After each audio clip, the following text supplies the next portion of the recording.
Hi guys, today we're going to continue our learning of factors and multiples with thinking about prime and composite.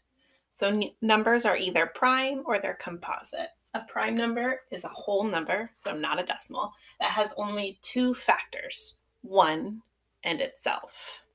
So for example, is the number 11 prime? What numbers can I multiply by each other to get to 11? Well, I know that 1 and itself, 1 and 11, 1 times 11 equals 11. If I think any more about what other factors 11 might have, so I know 1 times 11 equals 11. 2 times nothing equals 11, so 2 doesn't work. 3, 6, 9, 12, that doesn't work. 4, 8, 12, that doesn't work. 5, 10, 15, that doesn't work. 6, 12, that doesn't work. 7,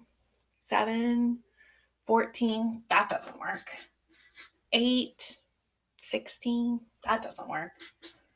9 times 1 is 9. 9 times 2, 18, so 9, 18, that doesn't work. 10 times 1 is 10. 10 times 2 is 20, that doesn't work. And 11, well, we already did that one, so that one works. So we know that 11 is a prime number because I can only multiply 1 and itself to get to that answer of 11. So 11 is prime because it only has two factors. Its two factors are 1 and 11.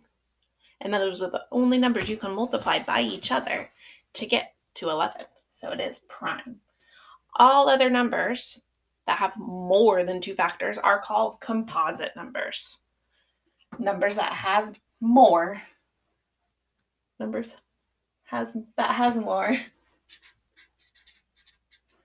two factors. Okay? So any other number that has more than two factors is called a composite number. So we're going to try it out. When we try it out, there's a couple steps we can follow. Really, it's only one step and then a question to ask yourself about that step you followed. So the first step is to find all the factors of the number. And then you're going to ask yourself two questions. So let's look. We're trying to figure out, is 8 prime or composite? So we're going to think about all the factors of that number. Like we talked about in the factor video, start with 1. So 1 times what would equal 8? Well, I know that 1 times 8 equals 8. We know that about multiplication. 1 times itself is always that number. And then I think about 2. 2 times what equals 8? Well, I'm going to skip count by 2s. 2, 4, 6, 8. 2 times 4 equals 8. I'm going to try 3. 3, 6, 9. Well, that doesn't work. I'm going to try 4. Oh, well, we already did 4. So now I know that I am done. All the factors of 8 are 1, 2. Remember to go down and then go back up this side. 4 and 8. So if I go back to my definitions of prime, a whole number that has two factors, 1 in itself, or a composite number that has more than two factors. And that's the second thing you have to ask yourself in the step. Ask yourself, does the number have only two factors? Well, I see 1, 2, 3, 4.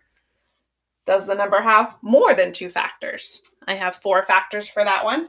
So that means that 8 is composite. Okay, so let's try it again for 13. Find all the factors of the number. We always start with 1, and we always know that 1 times itself, or 1 times that number, is going to give you the answer of 13. So 1 times 13 equals 13. And we think about 2. Again, we can count by 2s. 2, 4, 6, 8, 10, 12, 14. Oh, that didn't work. 3, 6, 9, 12, 15. That didn't work. 4, 8, 12, 16. That didn't work. 5, 10, 15. That didn't work. 6, 12. That didn't work. 7, 14. That didn't work. 8, 16. That didn't work. I'm just skip counting by these numbers every time. We could try 9, skip counting. 9, 18. That didn't work. 10, 20. That didn't work. I'm never landing on 13. Let's try 11. 11, 22. That didn't work. It didn't land on 13. 12, 12, 24. Didn't land on 13. And the last one would be 13. 13. Skip count by 13. You do it one time, you get 13. So I asked myself, does the number have only two factors, 1 and itself? Does 13 have only two factors, 1 and itself? 1 and 13 are the only factors of 13. So we would say that this number is prime. Last one we're going to practice together before you go to practice on your own. 22. Okay, so we're going to start by find all the factors of the number. Always start with 1. 1 and 22. 1 times 22 equals 22. Then we go automatically to 2. 2 times what equals 22? 2, 4, 6, 8, 10, 12, 14, 16, 18, 20, 22. Took me 11 twos. 2 times 11 equals 22. Then I'm going to think about threes. 3, 6, 9, 12, 15, 18, 21, 24. That didn't work. So obviously we go to 4 next. Just keep going down the line. 4, 8, 12, 16, 20, 24. Didn't work. 5s. 5, 10, 15, 20, 25. That didn't work. Again, I'm just skip counting by the number. 6, 6, 12, 18, 24. That didn't work. See how quickly I can skip count? 1, I've been practicing for 30-something years of my life. 2, I know my multiplication facts really well, and that's what we really want you to focus on this week. Really getting to know those multiplication facts. I think we just did 6, so we're going to do 7, skip counting by 7s. 7, 14, 21. Well, I know if I add 7 more, 28. That's not going to work. 8, 8, 16, 24. Didn't work. 9, 9, 18, 27. That didn't work. And 10, 10, 20, 30. Didn't work. I'm almost back to my 11, 11, 22. 2 11s to get to 22. So now I know there are no more factors because I got back to one of the factors I already had. So I can see by going down that my factors are 1, 2, and then going up on the right side, 11 and 22. So I asked myself, does the number have only two factors? 1, 2, 3, 4. So no, it is not prime.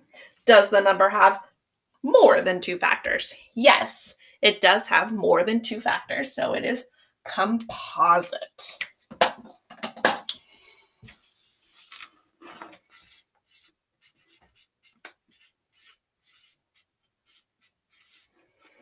Okay, so today you're going to practice finding factors of numbers like we worked on last time.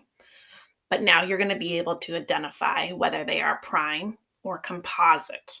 Remember, the reason we're focusing so much on this, even though we already learned this back in the winter, is that this is one of the number one things your 5th grade teachers next year said they would really like you to be strong in, that you can be able to do this. You can skip count. You can know your multiplication facts from memory and not have to do all these little strategies to figure them out. So we're really focusing on these so you can be really strong in multiplication. And then those skills are going to help you in not just multiplication next year, but fractions and division as well. So really take this time to think about these concepts we're talking about this week and really practice those multiplication facts. And not just this week with the multiplication facts, but all the rest of the weeks until you get into 5th grade, including summer. Okay? If you don't practice them, sometimes your brain forgets how to do something. Okay? Just like if you tried to ride a bike, you did it for 3 days and then you took a whole year off, it might be kind of difficult when you get back on if you haven't done it in a long time. So practice those math facts every single day, and pretty soon You'll know them all up here. Have a good day.